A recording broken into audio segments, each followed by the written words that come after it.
Hi friends, welcome to RK Family Vlogs. இந்த video Monday எடுத்தது. இன்னைய டே எப்படி போச்சு அப்படின்றத இந்த vlogல பார்க்கலாம். வீடியோக்குள்ள போறதுக்கு முன்னாடி இப்போதான் நம்ம சேனல் ஃபர்ஸ்ட் டைம் பார்க்குறீங்க அப்படின்னா சேனலை மறக்காம சப்ஸ்கிரைப் பண்ணுங்க. அப்படியே பக்கத்தில் இருக்க பெல் பட்டன் கிளிக் பண்ணுங்க. அப்போ நான் வீடியோ போட்டதும் உங்களுக்கு நோட்டிஃபிகேஷன் வரும். வீடியோவை மிஸ் பண்ணாமல் பார்ப்பீங்க. வாங்க இப்போ vlog கண்டினியூ பண்ணலாம். மண்டே மார்னிங் காலையில் ஒரு 6 மணி போல் தான் எந்திரிச்சேன். எந்திரிச்சதும் என்ன செய்யறதுன்னு தெரில. பிள்ளைங்களுக்கு சாதம் அடித்து பீட்ரூட் பொரியல் செஞ்சு பீட்ரூட் ரைஸ் மாதிரி செஞ்சு கொடுத்து விட்டுட்டேன். பிள்ளைங்க போனதுக்கு அப்புறம் தான் மொச்சை பூசணிக்காய் போட்டு எங்களுக்கு பொரியல் ரெடி பண்ணேன். காயிலேயே நாங்களும் சாப்பிட்டுக்கலாம் அப்படின்னு விட்டுட்டேன். குழம்பு எதுவும் பண்ணலை. மொச்சை பூசணிக்காய் வெங்காயம் பச்சை மிளகாய் இது எல்லாத்தையும் ஒன்றா வேக வச்சுட்டு எல்லாம் நல்லா தண்ணியெல்லாம் வற்றினதுக்கப்புறம் தாளித்து கொட்டிடுவேன். அவ்வளோதான், ரொம்ப சிம்பிள். காய் ரெடி பண்ணிவிட்டு மீன் நைட்டே மேரினேட் பண்ணி வச்சுருந்தேன். பிள்ளைங்களுக்கு செஞ்சு கொடுத்தது போக 4 பீஸ் இருந்தது. அது அப்படியே காலையில் செஞ்சிடலாம் அப்படின்ட்டு அதையும் செஞ்சுட்டேன். மீனை பொரிச்சுட்டு சைடில் பாத்திரத்தெல்லாம் க்ளீன் பண்ணி வச்சிடலாம் அப்படின்ட்டு அந்த வேலையும் செஞ்சுட்டு இருந்தேன். பாத்திரம் விளக்குறதுக்கு வீடு கூட்டுறதுக்கெலாம் ஹெல்ப்புக்கு ஆள் வச்சுக்கோங்க அப்படின்னு நிறைய பேர் சொல்லியிருந்தாங்க. ஹெல்ப்புக்கு ஆள் இருக்காங்க. அக்கா வரல அப்படின்னா நான் தான் செய்வேன். வீட்டில் வேலையெல்லாம் முடிச்சுட்டு கடைக்கு கிளம்பிட்டு இருக்கேன். இந்த சாரீ காட்டன் சாரீ எடுத்து 2 வருஷம் ஆகுது. இன்றைக்கி தான் கட்டுறேன். நான் வெயிலுக்கு கட்டியிருக்கிறதே தெரியாமல் ரொம்ப சூப்பராக இருந்தது.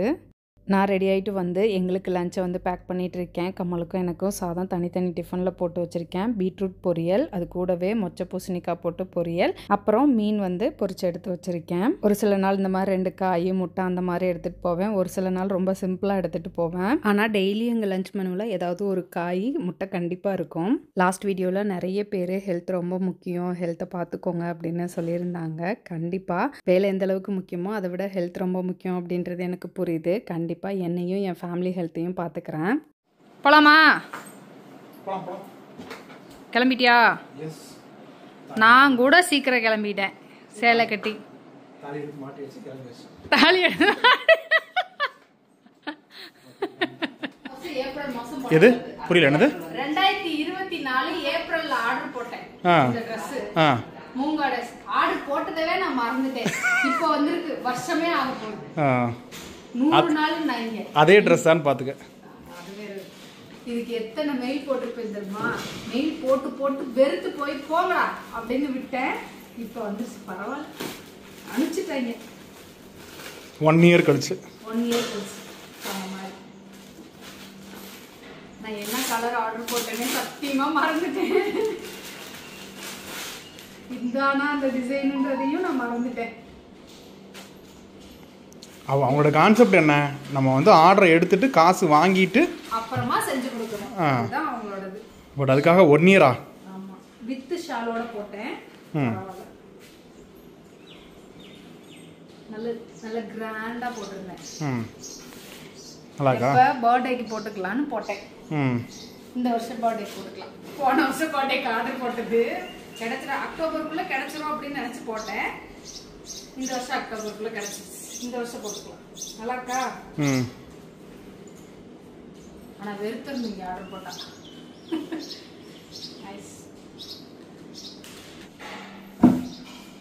நல்லா இருக்குல்ல?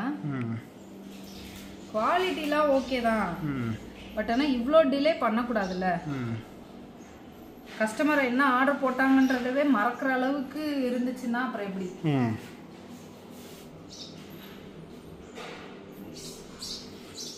கடைக்கு கிளம்பலாம் அப்படின்ட்டு வந்தோம். பார்சல் வந்ததும் அதை பிரித்து பார்த்துட்டு கொண்டு போய் மேலே வச்சுட்டு கிளம்பியாச்சு. பார்சல் 1 வருஷம் கழிச்சு வந்தது அப்படின்னு சொன்னதுமே கமல் கேட்டாங்க, நீ ஆர்டர் போடும்போது ஒல்லியாக இருந்திருப்பா, இப்போ கொஞ்சம் குண்டாயிருக்கேல, உனக்கு ட்ரெஸ் கரெக்டாக இருக்குமா அப்படின்னு கேட்டாங்க. ஐயோ அது வேற ஒன்று இருக்கே அப்படின்னு தோணுச்சு எனக்கு. கமல் வீட்டில் கிளம்பும் போதே டீ வேணும் அப்படின்னு கேட்டாங்க. மணி 12க்கு மேலே ஆச்சுப்பா, எதுக்குப்பா டீ, வாப்பா போகலாம் அப்படின்னு கூப்பிட்டு வந்தேன். பைபாஸ் வந்ததுமே இல்லை எனக்கு காஃபி வேணும் அப்படின்னு சொல்லி கடைக்கு கூப்பிட்டு வந்துட்டாங்க. கமல் கூட சேர்ந்து எப்போ கடைக்கு போனாலும் லெமன் டீ அப்படின்னு தான் கேட்பேன். இங்கே லெமன் டீ கேட்டேன். இது பவுடர் வச்சு பண்ணுற லெமன் டீ அப்படின்னு சொன்னாங்க. இல்லை எனக்கு வேண்டாம் அப்படின்னு சொல்லிட்டு காஃபியை வாங்கி குடிச்சிட்டேன். காஃபியை குடிச்சிட்டு அப்புறமா தான் கடைக்கு போனோம். சுமை தாங்கி கையில் இருக்கிற சேர்த்து தூக்கிட்டு போனால் என்ன வெயிட்டாக இருக்கு. இந்தா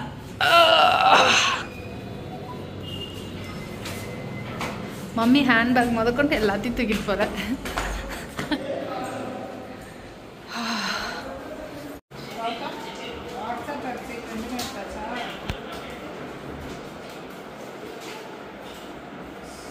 மண்டே வழக்கம் போல் ராஜேஷ் கிச்சனில் ஒரு பிஸியான டே தான். வாட்ஸ்அப்பு வெப்சைட்டுன்னு ஆர்டர் நிறையா வந்திருந்தது. ஸோ எத்தனை ஆர்டர் அப்படின்றத பார்த்துட்டு கொண்டு போய் ஸ்டிக்கர்லாம் கொடுத்துட்டு வந்தேன்.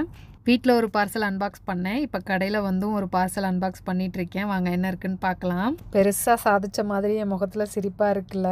கண்டிப்பாங்க இந்த பார்சலுக்காக ரொம்ப நாளாக வெயிட் பண்ணிகிட்டே இருந்தேன். இப்போ தான் கைக்கு கிடச்சிருக்கு. Milestone mat.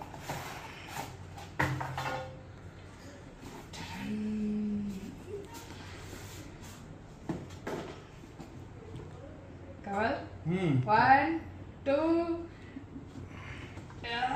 3, 4, 5, 6, 7, 8, 9, 10. என்னடா மாட்டு.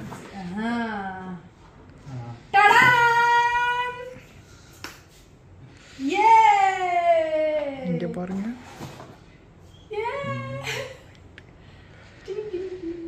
வெயிட்டா இருக்கா? நமக்கு யூடியூப்ல சில்வர் பட்டன் வந்த மாதிரி வெப்சைட்டுக்காக வந்த சில்வர். இவ்வளவு ஹெவியா இருக்கு. இங்க congratulations Rajesh kitchen on reaching 10,000 orders. Date ஜனவரி 19. ஜனவரி 19லயே நமக்கு வந்து 10,000 ஆர்டர்ஸ் ரீச் ஆயிட்டோம். ஏ! நம்ம ராஜேஷ் கிச்சன் ஆர்கே ஃபேமிலி விளாக்ஸில் 1,00,000 ஃபாலோவர்ஸ் வந்ததுக்கு யூடியூப்ல இருந்து நமக்கு சில்வர் ப்ளே பட்டன் வந்தது. ஸோ அதே மாதிரி நம்மளோட வெப்சைட்டில் நம்ம 10,000 ஆர்டர் கிராஸ் பண்ணதுக்கு ஷாப்பிஃபைலேருந்து இந்த கிஃப்ட் அனுப்பிச்சிருக்காங்க. இது தமிழ்நாட்டில் பார்த்தீங்க அப்படின்னா கொஞ்சம் பேர் தான் வாங்கியிருக்காங்க. அதில் நம்மளும் ஒரு ஆள் அப்படின்னு நினைக்கும் போது ரொம்ப ரொம்ப ஹாப்பியாக இருக்குது. ஸோ இதை நான் அச்சீவ் பண்ணதுக்கு காரணமே நீங்கள் தான். Thank you so much. எல்லாருக்கும் சப்போர்ட் பண்ண எல்லாருக்குமே ரொம்ப ரொம்ப நன்றி சொல்லிக்கிறேன். ஸோ யாராவது நம்ம ப்ராடக்ட் வாங்கி ட்ரை பண்ணணும்னு நினச்சிங்க அப்படின்னா நம்மளோட வெப்சைட்டை விசிட் பண்ணி பாருங்கள். நம்மளோட வெப்சைட் ஐடி www.rajeskitchen.in. ஸோ இப்போ இதை வந்து நம்ம கடையில் வச்சிடலாம். ரொம்ப ஹாப்பியாக. கே இனிய டே எனக்கு வந்து ரொம்ப ரொம்ப ஹாப்பியான டேயாக அமைஞ்சது. பார்சல்லாம் அன்பாக்ஸ் பண்ணிவிட்டு மதியம் லஞ்சு சாப்பிட்டுட்டு இருக்கோம். கமலுக்கு என்ன கொண்டு வந்தாலும் நான் பிணைஞ்சு கொடுக்கணும். கண்ணாடியில் வைக்காத, டொம்முன்னு உடஞ்சு போயிடும். எடுத்துக்கொண்டே அங்கே வை.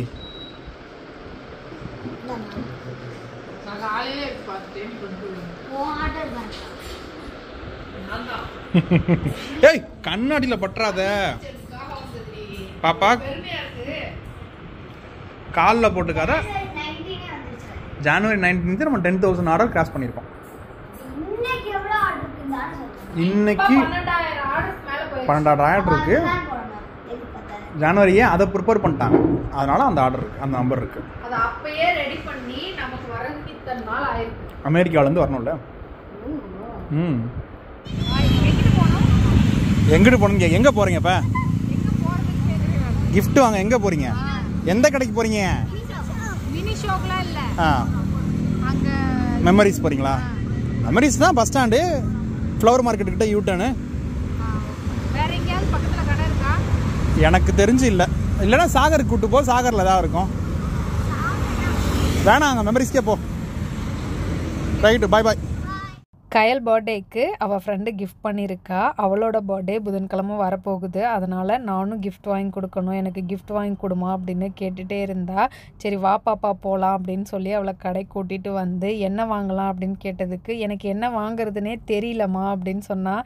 சரி பென் வாங்கி கொடுக்கலாம் அப்படின்னு சொல்லி அதை வாங்கி கிஃப்ட் ரேப் பண்ணி அவள் கையில் கொடுத்து விட்டேன். கையிலுக்கும் கண்மணிக்கும் எப்போ எக்ஸாம்னு நிறைய பேர் கேட்டிருந்தாங்க. ஆக்சுவலாக இவங்களுக்கு எக்ஸாம் நடந்துக்கிட்டு இருக்கு. எக்ஸாம் டைம் அப்படின்னா ஷட்டில் கிளாஸ் அனுப்ப மாட்டேன். கொஞ்சம் நேரம் இங்கே உட்காந்து படிச்சுட்டு சீக்கிரமே வீட்டுக்கு கிளம்பி போவோம். வீட்டுக்கு போனால் படிக்க மாட்டாங்க அப்படின்றனால 8-9 மணி வரைக்கும் இங்கேயே உட்கார வச்சு படிக்க வச்சுறது. பிள்ளைங்களை ஒரு 7:30 வரைக்கும் படிக்க வச்சுட்டு எங்கள் ரோட்டரி கிளப்பில் நிலாமுற்றம் நடந்தது. ஸோ நிலாமுற்றம் அப்படின்னா கொஞ்சம் நல்லா ஜாலியாக இருக்கும். ஃப்ரெண்ட்ஸ் எல்லோரும் சேர்ந்து உட்காந்து கதை பேசி நல்லாயிருக்கும். ஸோ அதனால் அங்கே கொஞ்சம் நேரம் போயிட்டு அதுக்கப்புறமா வீட்டுக்கு கிளம்பிட்டோம். நான் நிலாமுற்றம் ஈவெண்ட்லேயே சாப்பிட்டுட்டேன். வீட்டுக்கு போய் தோசை ஊற்றி தரேன் பாப்பா அப்படின்னு சொன்னேன். இல்லைம்மா இன்றைக்கி ஒரு நாள் கடையில் சாப்பிட்றோம் அப்படின்னு சொன்னாங்க. சரி என்ன வேணும் அப்படின்னு கேட்டதுக்கு கடையிலையும் தோசை தான் வேணும் அப்படின்னாங்க. தோசையை வாங்கி கொடுத்துட்டு வீட்டுக்கு கூட்டிகிட்டு வந்துட்டேன். அவ்வளோதான், இந்த விளாக் இதோட முடிஞ்சது. இந்த வீடியோ உங்களுக்கு பிடிச்சிருக்கும் நம்புகிறேன். பிடிச்சிருந்தால் லைக் பண்ணுங்கள், மறக்காம சேனலை சப்ஸ்கிரைப் பண்ணுங்கள். அடுத்த வீடியோவில் பார்க்கலாம். அது வரைக்கும் பாய்.